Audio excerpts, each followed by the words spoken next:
പുതിയൊരു വീഡിയോയിലേക്ക് എല്ലാവർക്കും സ്വാഗതം. ഈ ചാനൽ ഇഷ്ടപ്പെട്ടാൽ സബ്സ്ക്രൈബ് ചെയ്യാൻ മറക്കല്ലേ. അങ്ങനെ അഭി പറയുകയാണ്, ഞാൻ ഭാഗ്യം കൊണ്ടാണ് രക്ഷപ്പെട്ടത്. അമ്പലത്തിൽ നിന്ന് പുലർച്ചെ 4 മണിക്കാണ് ആ കൊടുങ്കാട്ടിൽ നിന്ന് വന്നത്.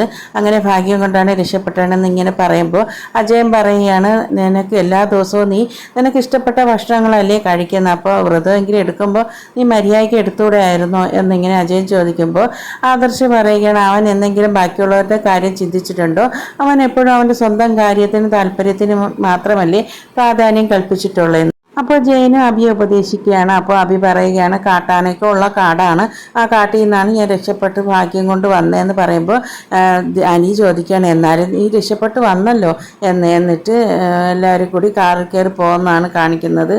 അപ്പോൾ മുത്തശ്ശൻ ജലജയോട് പറയാണ്, വീട്ടിലുള്ളവരടുത്തൊക്കെ കള്ളം പറയാം, ഭഗവാന്റെയോട് കള്ളം പറഞ്ഞാൽ ഇങ്ങനെ സംഭവിക്കും എന്ന് അഭിക്ക് മനകേറാൻ പറ്റാത്തത് കൊണ്ടാണ് മുത്തശ്ശൻ ഇങ്ങനെ ജലജയോട് പറയുന്നത്. അപ്പോൾ ജലജ പറയുകയാണ്, ഈ വീട്ടിലെ പെണ്ണുങ്ങളും കള്ളം പറയാൻ പാടില്ല, എല്ലാം തോന്നിയ വഴിക്കും തോന്നിയ പോലെ പോവുകയും ചെയ്യുകയും ചെയ്യുന്നതെന്ന്. അപ്പോൾ മുത്തശ്ശൻ ചോദിക്കുകയാണ്, നീ ആരെ ഉദ്ദേശിച്ചാ പറഞ്ഞതെന്ന്. അപ്പോൾ പറയുകയാണ്, അല്ല, നവ്യെ ഉദ്ദേശിച്ച് തന്നെയാണ് ഞാൻ പറഞ്ഞത്. അപ്പോൾ നീയും അതിൽ ഉൾപ്പെടുമല്ലോ എന്ന് ചോദിക്കും. ദേവയാനി ചോദിക്കുകയാണ്, അവൻ എൻ്റെ ആരോഗ്യത്തിന് വേണ്ടിയല്ലേ ശയനപ്രദക്ഷിണം ചെയ്തതും മലയ്ക്ക് പോകാൻ തീരുമാനിച്ചത്, എന്നിട്ട് അവൻ ഇങ്ങനെയൊക്കെ കാണിച്ചാൽ പിന്നെ മര്യാദയ്ക്ക് വ്രതമെടുത്തെങ്കിൽ അവൻക്ക് നല്ല രീതിയിൽ മല ചവിട്ടാൻ പറ്റുമായിരുന്നല്ലോ എന്ന് ദേവയാനി ചോദിക്കുമ്പോൾ ജലജ മിണ്ടാതെ നിൽക്കുകയാണ്. അപ്പോൾ ജലജയോട് മുത്തശ്ശൻ ചോദിക്കുകയാണ്, നിനക്കിതിന് മറുപടിയൊന്നും പറയാനില്ലേന്ന്. ഇത് കഴിഞ്ഞ് മലയ്ക്ക് പോയവരൊക്കെ വരികയാണ്. വരുമ്പോൾ മുത്തശ്ശൻ പറയുകയാണ്, അയ്യപ്പന്മാരൊക്കെ വന്നു. അപ്പോൾ മുത്തശ്ശൻ അഭിയെ കാണുമ്പോൾ ഉപദേശിക്കുകയാണ് ചെയ്തിട്ട് പറയുകയാണ്, നീ ഇവിടെ വ്രതം തെറ്റിച്ച കാര്യമല്ലേ നവ്യ ഞങ്ങളടുത്ത് പറഞ്ഞു എന്ന്. അപ്പോൾ അഭി നവ്യെ നോക്കുകയാണ്, എൻ്റെ അടുത്ത് ഒരിക്കലും എടുക്കാൻ പറഞ്ഞത് ഞാനാണ്, ഭഗവാനെ പറ്റിച്ചാൽ ഇങ്ങനെയൊക്കെ നിനക്ക് ശിക്ഷ കിട്ടും എന്ന് മുത്തശ്ശൻ അഭിയോട് പറയുന്നു. അപ്പോഴും ദേഷ്യത്തോടെ നവ്യയാണ് അഭി നോക്കുന്നത്. അപ്പോൾ നവ്യ പറയുകയാണ്, നീ എന്നെ നോക്കിയൊന്നും വേണ്ട, ഇതെല്ലാവരും അറിയേണ്ട കാര്യം തന്നെയാണെന്ന്. അപ്പോൾ ജയൻ പറയാണ്, ഞാനും ഇയാളും എപ്പോഴും പറയുമായിരുന്നു അഭിയെ കൊണ്ട് ഒരിക്കലും വ്രതം എടുക്കാനൊന്നും പറ്റത്തില്ല എന്ന്. ഇത് കഴിഞ്ഞ് ദേവയാനി പറയും, എല്ലാവരും കുളിച്ച് റെഡിയായി വരും, ഭക്ഷണം എടുത്ത് വെച്ചിട്ടുണ്ട് എന്ന് പറയും. അപ്പോൾ ആദർശ് പറയും, എനിക്ക് ഭക്ഷണം കഴിഞ്ഞിട്ട് ഒരു സ്ഥലം വരെ പോകാനുണ്ടെന്ന്. അപ്പോൾ ജലജ പറയും, എവിടെയാണെന്നൊക്കെ നമുക്ക് അറിയാമെന്ന്, അവൻ്റെ ഭാര്യ വീട്ടിലായിരിക്കുമെന്ന്. അപ്പോൾ മുത്തശ്ശൻ ചോദിക്കുക, എന്താ അവനിക്ക് അവൻ്റെ ഭാര്യ വീട്ടിൽ പൊക്കൂടെ എന്ന്. അവൻ്റെ അമ്മയ്ക്ക് മാത്രമല്ല അവൻ്റെ ഭാര്യയുടെ ആരോഗ്യത്തിന് വേണ്ടിയാണ് മല ചവിട്ടാൻ പോയതെന്ന് പറയുമ്പോൾ ജാനകി ചോദിക്കുകയാണ്, എന്താ അവൻ്റെ ഭാര്യയുടെ ആരോഗ്യത്തിന് വല്ല കുഴപ്പവുമുണ്ടോ എന്ന്. അപ്പോൾ അജയൻ പറയുകയാണ്, ഭാര്യമാരുടെ ആരോഗ്യത്തിന് വേണ്ടി ഭർത്താക്കന്മാർ മല ചവിട്ടുന്നതിന് യാതൊരു കുഴപ്പവുമില്ല. ഇതൊക്കെ പറയുമ്പോൾ എനിക്ക് സംശയമാണ് തോന്നുന്നത്. അപ്പോൾ ദേവയാനി പറയുകയാണ്, നിങ്ങൾ മലയ്ക്ക് പോയ സമയത്ത് ഞാൻ അമ്പലത്തിൽ പോയപ്പോൾ നയനയും കനകയും അവിടെ വെച്ച് കണ്ടു. അപ്പോൾ കനക നയനയെ കൈപിടിച്ച് കൊണ്ടുവരുന്നതാണ് കണ്ടത്. അപ്പോൾ അവളുടെ മുഖത്ത് നല്ല അവശത ഉള്ളതായിട്ട് തോന്നിയെന്ന്. ഇത് കേട്ടോന്നിരിക്കുന്ന ജലജ പറയുകയാണ്, ഇവൾക്കും അവൾക്കും അത് മനസ്സിനാണ് സുഖമില്ലാത്തത്, ഇവർക്ക് രണ്ടുപേർക്കും തലയ്ക്ക് സുഖമില്ല എന്ന്. അപ്പോൾ നവ്യ പറയാണ്, എനിക്കും അവൾക്കും തലയ്ക്ക് സുഖമില്ലാത്തത് കൊണ്ടാണ് നിങ്ങളും നിങ്ങളെ മോനും ഇവിടെ ജീവിക്കുന്നതെന്ന്. അപ്പോൾ മുത്തശ്ശൻ പറയും, മോളെ അവളോട് സംസാരിച്ച് നിൽക്കാൻ നീ നിന്റെ നൊണ്ടി വന്ന ഭർത്താവിനെയും വിളിച്ചോണ്ട് പോ എന്ന് നവ്യയോട് പറയും. അപ്പം മുത്തശ്ശൻ ജലജയോട് പറയുകയാണ്, നിന്റെ മരുമകൾ നിനക്ക് കൊടുക്കുന്നതിന് തിരിച്ച് മറുപടി തന്നെ ചെയ്യുന്നു എന്ന്. അപ്പോൾ ദേവയാനിയുടെ മരുമകൾ നയനയാണെങ്കിൽ ഇതൊന്നും മറുപടിയൊന്നും തിരിച്ച് പറയത്തില്ല എന്ന്. അപ്പോൾ ദേവയാനി പറയുന്ന, അവൾ ഒരിക്കലേ പറയുള്ളൂ, പിന്നെ അവൾ പറയത്തില്ല എന്ന് ദേവയാനിയും പറയുന്നു. അപ്പോൾ മുത്തശ്ശൻ പറയുകയാണ്, നയനമോൾ ഒരിക്കലും നിന്നെ എതിർത്ത് സംസാരിക്കില്ല, അവൾ എപ്പോഴും നിന്റെ നന്മയ്ക്ക് വേണ്ടിയേ പ്രാർത്ഥിക്കുകയുള്ളൂ, അത് നീ മനസ്സിലാക്കുന്നില്ല എന്നൊക്കെ പറഞ്ഞിട്ട് മുത്തശ്ശൻ അങ്ങോട്ട് പോവുകയാണ്. അതിനുശേഷം അനിയോട് ജാനകി ചോദിക്കുകയാണ്, മോനെ അനാമിക മോൾ നിന്നെ വിളിച്ചിരുന്നോ എന്ന്. അപ്പോൾ അനി കളിയാക്കിക്കൊണ്ട് പറയുകയാണ്, വിളിച്ചിരുന്നു, ഒരുപാട് തവണ അയ്യപ്പനെ വിളിച്ചിരുന്നു. ഞാൻ അയ്യപ്പ ദർശനത്തിന് പോയപ്പോൾ അയ്യപ്പൻ എൻ്റെ അടുത്ത് പറഞ്ഞു, നിൻ്റെ ഭാര്യയെ വിളിച്ചു, നിൻ്റെ സുഖവിവരം എനിക്ക് അന്വേഷിച്ചു എന്ന്. എന്താ അത്രയും പോരെ എന്ന് പറഞ്ഞിട്ട് ദേഷ്യത്തിൽ അനി കയറി പോവുകയാണ് ചെയ്യുന്നത്. അതിനുശേഷം ജലജ ദേവയാനിയോട് പറയുന്നു, അവൻ്റെ ഭാര്യ വീട്ടിൽ അവൻ ഭക്ഷണം പോലും കഴിക്കാതെ ഓടുക നിൽക്കുകയാണ് എന്ന്. അപ്പോൾ ദേവയാനി എന്തോ ആലോചിച്ചുകൊണ്ട് നിൽക്കുകയാണ്. അപ്പോൾ ജലജ ചോദിക്കുകയാണ്, ഇടത്ത് ഞാൻ പറയുന്നത് എന്തെങ്കിലും കേൾക്കുന്നുണ്ടോ എന്ന്. അപ്പോൾ ദേവയാനി പറയുന്നു, ഞാൻ കേട്ടു, അവൻ എന്താ അവൻ്റെ മനസ്സിൽ ഉദ്ദേശിച്ചിരിക്കുന്നത് എനിക്ക് മനസ്സിലാവില്ല എന്ന് ദേവയാനിയും പറയുന്നു. ആദർശൻ നയനയുടെ വീട്ടിൽ പോകുന്നു എന്ന് പറയുമ്പോൾ ദേവയാനി ഒന്നും മിണ്ടുന്നില്ല. ഇത് കഴിഞ്ഞ് നവ്യയെ അഭിയാണ് കാണിക്കുന്നത്. അപ്പോൾ നവ്യ പറയാണ്, ഞാൻ അത്യാവശ്യം വ്രതം തെറ്റിച്ചിട്ടാണ് പോയത്, ഞാനിവിടെ പ്രാർത്ഥനയും വഴിപാടുമായിട്ടാണ് ഇരുന്നത്, അതുകൊണ്ടാണ് നിനക്ക് കാലിൽ ചെറുതായിട്ട് പരിക്ക് പറ്റിയത്. നവ്യയോട് നവ്യ ചോദിക്കുകയാണ്, നീ കാട്ടിലകപ്പെട്ട സമയത്ത് നീ അയ്യപ്പസ്വാമീനെ നല്ലോണം വിളിച്ചിരുന്നില്ലേ എന്ന്. അപ്പോൾ അഭി പറയുകയാണ്, അവിടെ വലിയ കാട്ടാനയൊക്കെ ഉണ്ടായിരുന്നു, അയ്യപ്പസ്വാമീനെ വിളിച്ചത് കൊണ്ടാണ് ഇങ്ങനെയെങ്കിലും രക്ഷപ്പെട്ടത് എന്ന്. അടുത്ത പ്രാവശ്യമെങ്കിലും നല്ലോണം വ്രതം എടുത്ത് മലയ്ക്ക് പോകണമെന്ന് പറയും. അപ്പോൾ നവ്യ പറയുകയാണ്, ഇങ്ങനെ പറഞ്ഞാൽ മാത്രം പോരെ, ചെയ്യുകയും ചെയ്യണമെന്ന്. അപ്പോൾ നിൻ്റെ കൂടെ മല ചവിട്ടാൻ വന്നവരെല്ലാം നല്ല രീതിയിൽ മല ചവിട്ടിയിട്ടല്ലേ തിരിച്ചു വന്നത്, നിനക്ക് മാത്രമല്ല ഇങ്ങനെ സംഭവിച്ചത് എന്ന് പറയും.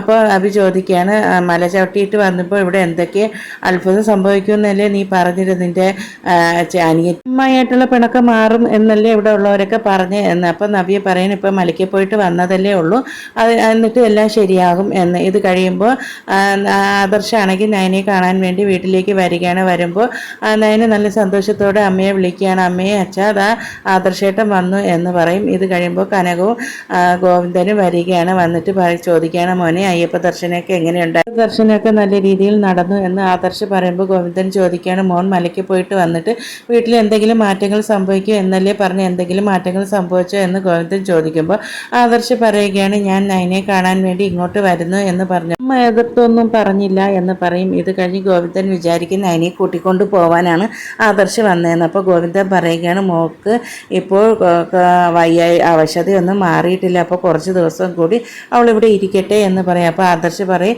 അവളെ നിർബന്ധിച്ച് കൊണ്ടുപോകാനൊന്നും അല്ല ഞാൻ വന്നത് എന്ന്. ഇത് കഴിഞ്ഞ് അവർ രണ്ടുപേരും റൂമിലേക്ക് പോവുകയാണ്. അപ്പോൾ എന്നിട്ട് കനക ഗോവിന്ദൻ്റെ അടുത്ത് പറയുകയാണ്, ഇനിയെങ്കിലും മോളുടെ അമ്മായിയമ്മ മോളെ മനസ്സിലാക്കി സ്നേഹിക്കുകയും ചെയ്താൽ മതി എന്ന് പറഞ്ഞ് ഇത് കഴിഞ്ഞ് ആദർശ് നൈനയും കൂടി റൂമിലേക്ക് പോവുകയാണ്. പോയിട്ട് ആദർശ് നൈനയോട് പറയുകയാണ്, മലയ്ക്ക് പോയിട്ട് വന്ന് വ്രതവും കഴിഞ്ഞ് ഇനി നിന്നെ എനിക്ക് സ്നേഹിക്കാമല്ലോ എന്ന് പറഞ്ഞ് ആദർശ് നയനെ ചേർത്ത് പിടിക്കുകയാണ്. അപ്പോൾ ആദർശ് പറയുകയാണ്, നിനക്ക് സുഖമില്ലാത്തത് ഞാൻ ഓർമ്മിച്ചില്ല എന്ന്. അപ്പോൾ എന്നിട്ട് നയന പറയുകയാണ്, എനിക്കിപ്പോൾ ഒരു കുഴപ്പവുമില്ല ആദർശേട്ടാ, ഞാനിപ്പോൾ ഓക്കെയാണ്, അപ്പോൾ ശരി നമുക്ക് വീട്ടിലേക്ക് പോകാം എന്ന് നയനയോട് ആദർശ് പറയുമ്പോൾ നയന പറയുകയാണ്, അതെങ്ങനെയാണ്, അമ്മയ്ക്ക് ഇപ്പോഴും എൻ്റെ അടുത്ത് ദേഷ്യമല്ലേ, അന്ന് അമ്പലത്തിൽ വെച്ച് കണ്ടപ്പോഴും അമ്മ എൻ്റെ അടുത്തൊന്നും മിണ്ടിയില്ല, നല്ല ദേഷ്യത്തിലാണ്, അമ്മ ഇപ്പോഴും വിചാരിച്ചിരിക്കുന്ന ഞാനല്ലേ പാലിൽ വിഷം കൊടുത്ത് എന്ന്. അത് അങ്ങനെ ഇരിക്കുമ്പോൾ എങ്ങനെയാണ് അമ്മ എന്നെ സ്നേഹിക്കുക? അല്ലെങ്കിൽ അനാമിക അവിടെ ഉണ്ടല്ലോ, ഞാൻ അവിടെ വരുന്നത് അനാമികയ്ക്ക് ഒട്ടും ഇഷ്ടപ്പെടില്ല, അത്രമാതിരിയുള്ള അടിയല്ലേ നന്ദു അനാമികയെ എടുത്തിട്ട് അടിച്ചതെന്ന്. അപ്പോൾ ആദർശ് പറയുകയാണ്, അത്രയും അവൾക്ക് കിട്ടേണ്ട ആവശ്യമായിരുന്നു, നന്ദു അത്രയും ചെയ്തതിൽ ഒരു കുഴപ്പവുമില്ല എന്ന്, അല്ലെങ്കിൽ രണ്ടടിയുടെ കുറവുണ്ടായിരുന്നു എന്ന്. ഇത് കഴിഞ്ഞിട്ട് ആദർശ് ചോദിക്കുകയാണ്, നേനെ നിന്നെ കാണണമെങ്കിൽ ഇനി ഞാൻ ഇങ്ങോട്ട് വരണമല്ലോ എന്ന്. അപ്പോൾ നേനെ പറയണം, അതിനെന്താ ആദർശേട്ടൻ എടുത്തുതന്ന വീടല്ലേ, ആദർശേട്ടൻ എപ്പോഴും വേണമെങ്കിലും എന്നെ കാണാൻ ഇങ്ങോട്ട് വരാമല്ലോ എന്ന്. അപ്പോൾ ആദർശ് പറയണം, ഇല്ല, ഞാൻ എൻ്റെ അച്ഛനും അമ്മയ്ക്കും വേണ്ടി അവരുടെ പേരിൽ എടുത്തു കൊടുത്ത വീടാണ്, ഇത് എൻ്റെ ഭാര്യ വീട് തന്നെയാണെന്ന്. അപ്പോൾ നയന പറയണം, അപ്പോൾ ധൈര്യമായിട്ട് ആദർശേട്ടൻ ഇങ്ങോട്ട് വരാമല്ലോ, അപ്പോൾ ആദർശേട്ടൻ ഇങ്ങോട്ട് പോരെ എന്ന് നയന പറയുന്നു. അപ്പോൾ നയന അനാമികയെക്കുറിച്ച് പറയുമ്പോൾ ആദർശ് പറയുകയാണ്, അനിയെക്കുറിച്ച് മാത്രം ഓർമ്മിച്ചിട്ടാണ്, ഇല്ലെങ്കിൽ അവളുടെ അച്ഛൻ്റെ കാരണത്ത് ഞാനിട്ട് രണ്ട് കൊടുത്തെങ്കിൽ ഇങ്ങനെയുള്ള ഭാര്യയും മോളെയും നേർവഴിക്ക് നടത്താത്ത എന്ന് ഇങ്ങനെ ദേഷ്യത്തോടെ ആദർശ് പറയുകയാണ്. എന്നിട്ട് ആദർശ് അവിടെ നിന്ന് പോവുകയാണ് ചെയ്യുന്നത്. ഇത് കഴിഞ്ഞ് നന്ദുവിനെയാണ് കാണിക്കുന്നത്. നന്ദുവിനെ അടിക്കാൻ വേണ്ടി അനാമികയുടെ അച്ഛൻ ഗുണ്ടകളെ ഏൽപ്പിച്ചിരുന്നു. അപ്പോൾ ആ ഗുണ്ടയാണെങ്കിൽ കാറിൽ വന്ന് നന്ദുവിൻ്റെ വണ്ടി തടയുകയാണ്. തടഞ്ഞിട്ട് വണ്ടിയിൽ നിന്ന് ഇറങ്ങാൻ പറയുകയാണ്. അപ്പോൾ നന്ദുവിന് ദേഷ്യമാണ് വരുന്നത്. നന്ദു പറയുന്നത് വണ്ടിയെടുത്ത് മാറ്റിടാ എന്ന് പറയും. അപ്പോൾ അവർ പറയുകയാണ്, നമ്മൾ വിചാരിച്ച് വലിയ ഗുണ്ടയൊക്കെ ആണെന്നല്ലേ, ഇവള് 6 പൊക്കം ഉണ്ടെന്നൊക്കെ, വല്ല തണ്ടും തടിയും ഉണ്ടെന്നൊക്കെ വിചാരിച്ച്, ഇതൊരു ചീള് കേസല്ലേ എന്ന്, ഇവളെ വണ്ടിയോടെ എടുത്ത് കാറിനകത്ത് കയറ്റ് എന്ന് പറയും. ഇത് കേൾക്കുമ്പോൾ നന്ദുവിന് ദേഷ്യം വരികയാണ്. നന്ദു ചാടി ഇറങ്ങി 2 ഗുണ്ടമാരെയും നല്ല ഇടിയൊക്കെ കൊടുക്കുകയാണ്, നല്ല ഫൈറ്റൊക്കെയാണ് നടത്തുന്നത്. നന്ദുവിൻ്റെ ആവുന്ന രീതിയിൽ 2 പേരെ അടിച്ച് ഇടുകയാണ് ചെയ്യുന്നത്. അപ്പോൾ അതിൽ കാറിനകത്തിരുന്ന ഒരു ഗുണ്ട ഇതെല്ലാം കണ്ടുകൊണ്ടിരുന്നിട്ട് ഒരു കമ്പ് എടുത്തുകൊണ്ട് വന്ന് നന്ദുവിൻ്റെ ബാക്കിലേക്ക് തിരിഞ്ഞ് തലയിലിട്ട് അടിക്കുകയാണ് ചെയ്യുന്നത്. അപ്പം നന്ദു അവിടെ ബോധം കെട്ട് വീഴുകയാണ് ചെയ്യുന്നത്.